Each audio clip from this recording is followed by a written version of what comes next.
Od našega gledalca smo prejeli opozorilo, ki se glasi tako. Kupil sem avto, na katerem je pisalo hibrid, kasneje pa ugotovil, da ta ne zmore prav nič voziti na elektriko. Sedaj se počutim prevaranega.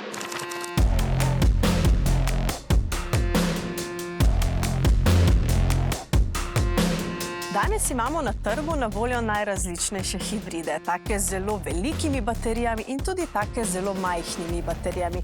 In prav te z najmanjšimi baterijami imenujemo blagi hibridi. Takega blagega hibrida z 48-voltno tehnologijo je po nesreči kupil naš gledalec.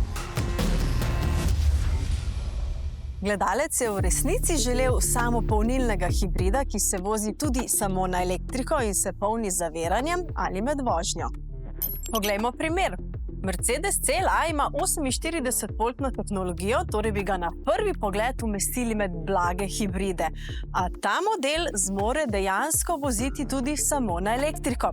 V čem je torej razlika? Mercedesov hibrid ima dodatno tretjo sklopko v menjalniku in ta lahko povsem odklopi 1,5-litrski bencinski motor od preostalega pogona. Ko se torej vozite po mestu, ko blago pospešujete ali pa ko se počasi premikate v mestni gneči, avto dejansko vozi samo na elektriko, brez porabe bencina. Takrat ne čutite in ne slišite bencinskega brnenja. Šele v tem primeru pridemo do res opaznih hibridnih prednosti, torej do manjše porabe goriva. In koliko konkretno v primeru Mercedesa? Na našem normnem krogu smo zabeležili porabo 5,5 litrov na 100 prevoženih kilometrov pri mešanem ciklu. Samo pri mestni vožnji pa lahko porabo znižamo tudi pod 5 litrov. CLA na našem nornem krogu torej ni več le električni rekorder po dosegu, ampak zelo visoko kotira tudi kot hibridni dolgoprogaš. Torej je pravi šparovček.